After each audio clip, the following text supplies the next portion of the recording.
कहानी की शुरुआत होती है इमरे नाम के एक व्यक्ति के अचानक और रहस्यमय तरीके से गायब होने से। एक दिन वो अचानक अपने दफ्तर और क्लब में दिखाई देना बंद कर देता है। उसके दोस्त और परिचित काफी समय तक उसकी तलाश करते हैं, लेकिन उनका कोई सुराग नहीं मिलता।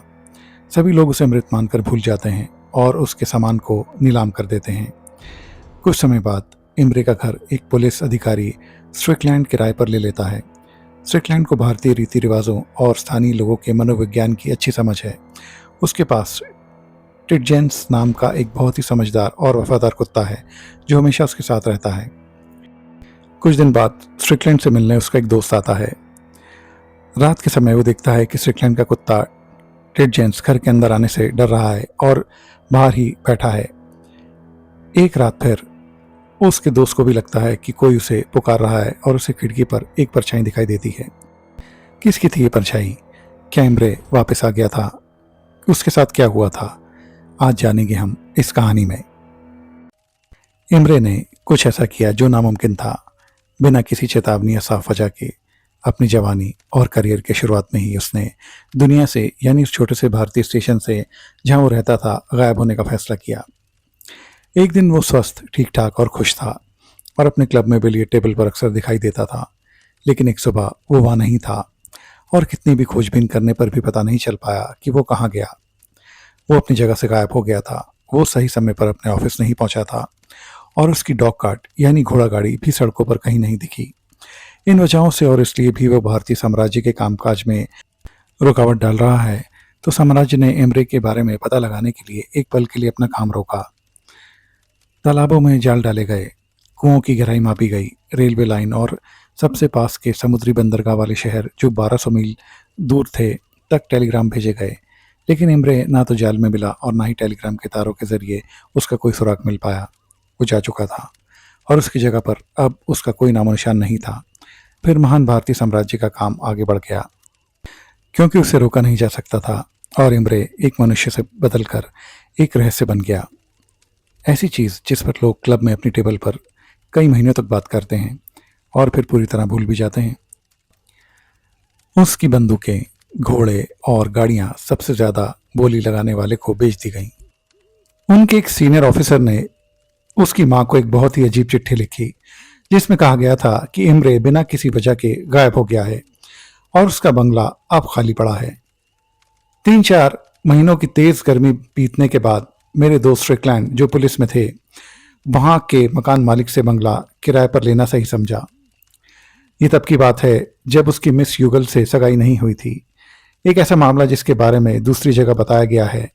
और जब वह वहां की जिंदगी की जांच कर रहा था, उसकी अपनी जिंदगी भी काफी अजीब थी और लोग उसके तौर तरीकों और रीति रिवाजों की शिकायत करते थे। उसके घर में हमेशा खाना होता था, लेकिन खाने का कोई रेगुलर समय नहीं था। वह खड़े होकर और घूमते फिरते साइड बोर्ड पर जो कुछ भी मिलता खा लेता था और यह मनुष्यों के लिए अच्छा नहीं है। उनके घर का सामान सिर्फ 6 राइफल, 3 शॉटगन, 5 काठी और कुछ सख्त महासीर रॉड तक ही सीमित था, जो सबसे बड़ी सेल्समैन रॉड से भी बड़ी और मजबूत थी। ये उनके बंगले का आधा हिस्सा घेरती थी और दूसरा आधा हिस्सा स्ट्रिकलैंड और उनके कुत्ते टिटजेंस को दिया गया था। वो एक बड़ी मादा कुत्ता थी। वो कम से कम 2 लोगों का राशन खा जाती थी। वो स्ट्रिकलैंड से अपनी भाषा में बातें करती और जब भी बाहर घूमते घूमते कोई लोग वहां की शांति को भंग करते तो वह अपने मालिक के पास लौट आती और जानकारी देती। स्ट्रिकलैंड तुरंत कदम उठाता और उसके काम का नतीजा दूसरे लोगों के लिए परेशानी खड़ी करता। वहां के लोग मानते थे कि टिटजेंस काफी चालाक और समझदार है और उसके साथ बेहद समझदारी से ही पेश आना चाहिए। बंगले में एक कमरा उसके खास इस्तेमाल के लिए अलग रखा गया था। उसके पास एक पलंग, एक कंबल और पीने के लिए पानी भी था। और अगर रात में कोई स्ट्रिकलैंड के कमरे में आता तो उसकी आदत थी कि वह घुसपैठियों को गिरा देती और तब तक भौंकती रहती जब तक कोई रोशनी लेकर ना आ जाता। स्ट्रिकलैंड की जान उसी की वजह से कई बार बची थी। ये किस्सा भी वही है। ये बात तब की है जब वो सरहद पार एक स्थानीय हत्यारे की तलाश में थे। वो हत्यारा सुबह सुबह स्ट्रिकलैंड को अंडमान द्वीप समूह से भी कहीं दूर भेजने की फिराक में आया था। टिटजेंस ने उस आदमी को तब पकड़ा जब वो स्ट्रिकलैंड के टेंट में रेंगते हुए घुस रहा था। उसके दांतों में एक चाकू दबा हुआ था। कानून की नज़र में उसके बुरे कामों का हिसाब किताब होने के बाद उसे फांसी दे दी गई थी। उस दिन से टिटजेंस खुरदुरे चांदी का कॉलर पहनने लगी और उसके रात वाले कंबल पर एक मोनोग्राम यानी कि एक खास निशान बना होता था। वो कंबल कश्मीर के दोहरे बुने हुए कपड़े का होता था। वो काफ़ी बहादुर और समझदार मादा कुत्ता थी।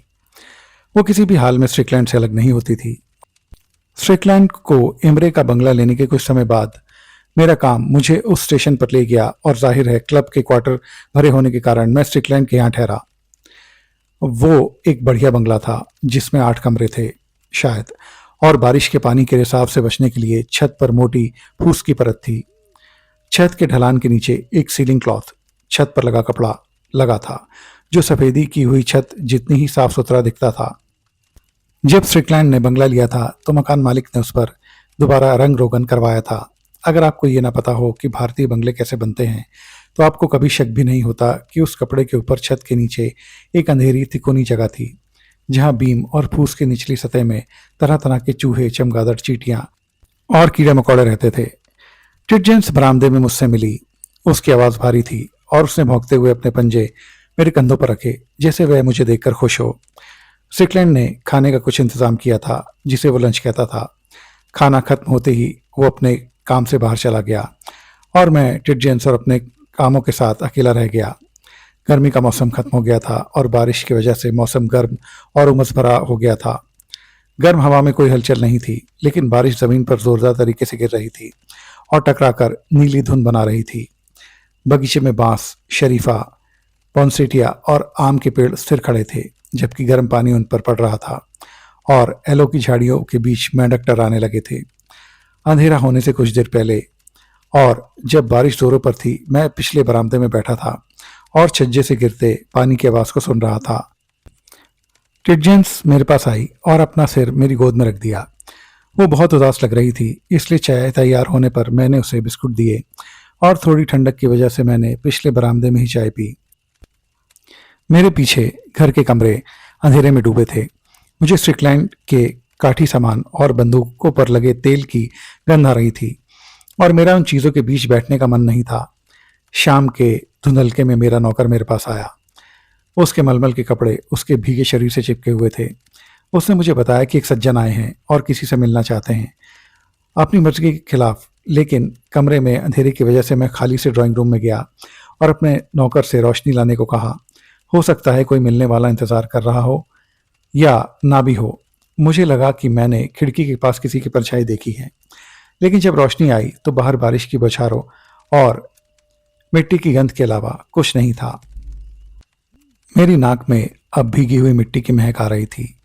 मैंने अपने नौकर को समझाया कि उसे ज़रूरत से ज़्यादा होशियार बनने की कोशिश नहीं करनी चाहिए और फिर मैं टिटजेंस से बात करने के लिए बरामदे में वापस चला गया।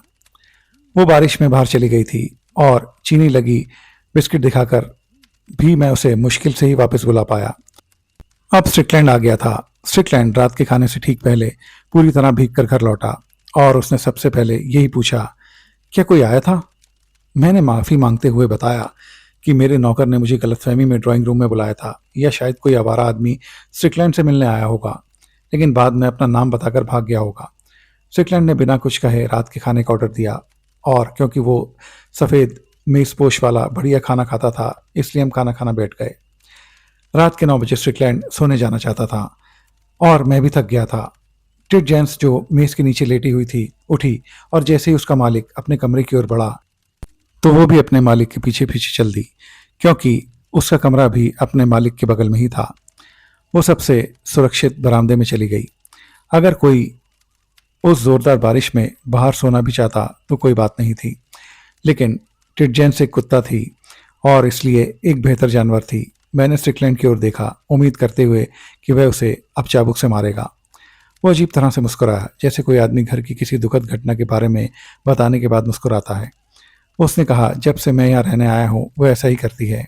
नहीं बोला क्योंकि वो कुत्ता स्ट्रिकलैंड का था, इसलिए मैंने कुछ कहा भी नहीं। लेकिन स्ट्रिकलैंड को अपनी बात को नज़रअंदाज किए जाने पर जो महसूस हुआ वही मुझे भी महसूस हुआ। टिटजेंस मेरे बेडरूम की खिड़की के बाहर डेरा जमा कर बैठ गई और एक के बाद एक तूफान आए। फूस की छत पर गरजते रहे और शांत हो गए। बांस के पर्दे के बीच से झांकते हुए मैं उस बड़े कुत्ते को देख सकता था, यानी कि टिडजेंस को। ये एक फीमेल डियर हाउंड था। अब वो बरामदे में खड़ी थी, सो नहीं रही थी। उसकी पीठ के बाल खड़े थे और उसके पैर मजबूती से जमे हुए थे। बिजली कड़कने के बीच के छोटे छोटे पलों में मैंने खूब सोने की कोशिश की, लेकिन ऐसा लगा जैसे कोई मुझे बहुत ज़रूरी काम से बुला रहा हो। वो जो कोई भी था भारी आवाज़ में मेरा नाम पुकारने की कोशिश कर रहा था, लेकिन उसकी आवाज़ फुसफुसाहट से ज़्यादा नहीं थी। बिजली अब कड़कना बंद हो गई थी और टिडजेंस बगीचे में जाकर ऊपर चांद को देख रही थी। किसी ने मेरा दरवाज़ा खोलने की कोशिश भी की। घर में इधर उधर घूमा और ज़ोर ज़ोर से सांस लेते हुए मैं बरामदे में ही खड़ा रहा। और ठीक जब मुझे नींद आ रही थी तो मुझे लगा कि मैंने अपने सिर के ऊपर या दरवाजे पर ज़ोर ज़ोर से पीटने और शोर मचाने की आवाज़ सुनी है। मैं दौड़कर स्ट्रिकलैंड के कमरे में गया और उससे पूछा कि क्या वो परेशानी में है और मुझे बुला रहा था। वो आधे कपड़े पहने बिस्तर पर लेटा था, मुंह में पाइप दबाए हुए। उसने कहा, मुझे लगा था कि तुम आओगे। तुमने मुझे क्या इधर उधर घूमते हुए देखा था? मैंने बताया कि वो डाइनिंग रूम, स्मोकिंग रूम और अन्य जगहों पर घूम रहा था। एकदम से वो हंसा और मुझे वापस बिस्तर पर जाने के लिए कहा। मैं वापस बिस्तर पर गया और सुबह तक सोता रहा, लेकिन अपने मिले जुले सपनों के बीच मुझे पक्का यकीन था कि मैं किसी की ज़रूरतों पर ध्यान न देकर उसके साथ अन्याय कर रहा हूँ। मगर वह ज़रूरतें क्या थीं ये तो मैं नहीं बता सकता था। छिपकर घूमता फिरता व्यक्ति मेरी लापरवाही के लिए मुझे कोस रहा था। और आधी नींद में मैंने बगीचे में टिडजेंस के रोने और बारिश के जोर से बरसने की आवाज़ भी सुनी थी। मैं उस घर में कुछ दिन रहा। स्ट्रिकलैंड रोज अपने ऑफिस जाता था और मुझे 8-9 घंटे के लिए टिडजेंस के साथ अकेला छोड़ देता था, जो मेरी एकमात्र साथी थी। जब तक पूरी रोशनी रहती मैं आराम से रहता और टिडजेंस भी, लेकिन शाम के धुंधलके में वो और मैं पिछले बरामदे में चले जाते और एक दूसरे से सटकर बैठ जाते। हम घर में अकेले थे, फिर भी वहाँ एक ऐसा किराएदार था जिसके काम में मैं दखल नहीं देना चाहता था। मैंने उसे कभी देखा नहीं, लेकिन कमरों के बीच लगे पर्दों को हिलते हुए देख सकता था, जहाँ से वो अभी अभी गुजरा था। मैं कुर्सियों की चरमराहट सुन सकता था जो अभी अभी किसी के उठने से हुई थी। और जब मैं डाइनिंग रूम से किताब लेने जाता था तो मुझे एहसास होता था कि कोई सामने वाले बरामदे की छाया में इंतजार कर रहा है। टिडजेंस अंधेरे कमरों में घूर कर और किसी ऐसी चीज की हरकत का पीछा करके जिसे मैं देख नहीं सकता था, शाम के माहौल को और भी डरा देने वाला बना देती थी। वो कभी कमरों के अंदर नहीं जाती थी, लेकिन उसकी आंखें दिलचस्पी से घूमती रहती थीं, और बस इतना ही काफ़ी था। जब मेरा नौकर लैंप ठीक करने और घर में रोशनी करने आता, तभी वो मेरे साथ अंदर आती और उकड़ू बैठकर अपना समय बिताती। वो एक ऐसे अदृश्य आदमी को देखती रहती जो मेरे कंधे के पीछे घूम रहा होता था। कुत्ते खुश मिजाज साथी होते हैं, मगर वो बहुत अलर्ट भी होते हैं। मैंने स्ट्रिकलैंड को बहुत नरमी से समझाया कि मैं क्लब जाकर अपने लिए रहने की जगह ढूंढ लूंगा। मुझे उसकी मेहमान नवाजी पसंद थी, उसकी बंदूकें और मछली पकड़ने वाली छड़ें भी बहुत अच्छी लगी थी वो सब मुझे। लेकिन मुझे उसका घर और वहाँ का माहौल कुछ खास पसंद नहीं आया। उसने मेरी पूरी बात सुनी और फिर बहुत थके हुए अंदाज में मुस्कुराया, लेकिन बिना किसी नफरत के, क्योंकि वह बातों को समझने वाला शख्स था। उसने कहा, यहीं रुको और देखो कि इस चीज़ का क्या मतलब है। तुमने जिन चीज़ों के बारे में बात की है उनके बारे में मुझे तब से पता है जब से मैंने ये बंगला लिया था। यहीं रुको और इंतज़ार करो। लैंप को बुझा दो, अब हम कमरे में चलेंगे। मैंने लैंप नहीं बुझाए। पहले स्ट्रिकलैंड कमरे में गया और उसने अंधेरा करने दिया। फिर वो पीछे आया और हमने तम्बाकू जलाया और सोचा कि क्यों ना थोड़ी देर यहाँ खड़ा होकर देखा जाए। तभी स्ट्रिकलैंड बोला, इम्रे वापस आ गया है। तो क्या इम्रे कहीं चला गया था, वहाँ से वापस आया है, यह उसकी मृत्यु हो गई है? स्ट्रिकलैंड कुछ नहीं बोला। थोड़ी देर बाद उसने कहा, चुप रहो, मैं तुम्हें कुछ बताता हूँ। जब मैं इस घर में आया था तो यहाँ पर बहुत सारी भूत प्रेत घटनाएं हुई थीं। एक दिन की बात मैं तुम्हें बताता हूँ। मैं अपने काम से वापस घर आया था, तब मैं अपने कमरे में रात को सोने चला गया। मुझे तब ऐसा लगा जैसे मेरे कमरे के बाहर इडजेंस अपने पंजों से उस दरवाजे को खरोंच रही है। जब मैंने तुरंत उस दरवाजे को खोल के देखा तो वहाँ कोई नहीं था। इडजेंस अपने कमरे में ही थी, क्योंकि मैं बाद में उसको देख कर आया था। वहाँ पर कोई भी नहीं था। ऐसा करीब मुझे कई रातों तक लगता रहा। और फिर मैंने इन बातों को आई गई समझकर हटा दिया अपने दिमाग से और फिर अपने काम में वापस लग गया। और फिर एक रात जब मैं पहले की तरह अपने ही कमरे में सो रहा था, मुझे रात में किसी के दरवाज़ा खटखटाने की आवाज़ आई। पहले तो मुझे ऐसा लगा कि कोई बरामदे में लेफ्ट राइट कर रहा है, बिल्कुल ऐसा जैसे कोई फौजी हो। लेकिन पता नहीं उसके बाद वो आहट आना रुक गई और एकदम से दरवाजे पर पूरी तरह खटखटाहट हुई। मैंने तुरंत ही दरवाज़ा खोला और मैंने देखा दीवार पर एक काला साया जो किचन की तरफ इशारा कर रहा था। पता नहीं वो मुझे कहाँ ले जाना चाहता था, पर मैंने तुरंत अपना दरवाज़ा बंद कर लिया कमरे का और चुपचाप जाके लेट गया। फिर कुछ देर बाद मुझे लगातार टिटजेंस के भौंकने की आवाज़ सुनाई देती रही। अब मैं तुरंत टिटजेंस के रूम में भागा और उसका रूम खोल के देखा तो वहाँ पर वो दीवार की तरफ देखकर भौंके जा रही थी, पर दीवार की तरफ कुछ भी नहीं था। मुझे यही आभास हुआ कि शायद ये वही शैडो है या वही परछाई है जो उसे दिखाई दे रही है, पर मुझे नहीं। लेकिन वो किचन की तरफ इशारा क्यों कर रही थी? कुछ ही देर बाद मैंने देखा कि टिटजेंस एक तरफ देखकर भौंक रही है, यानी कि नीचे की तरफ, और मैंने वहां से एक काले सांप को जाते हुए देखा।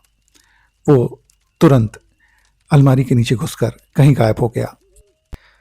कुछ समय बाद मुझे कुछ सूत्रों से ये पक्का पता चल गया कि इमरे अब जिंदा नहीं है, और मुझे ये भी यकीन था कि इमरे ज़रूर इस घर में है और वो मुझे ज़रूर कातिल तक पहुंचाना चाहता है जिसने उसे मारा है।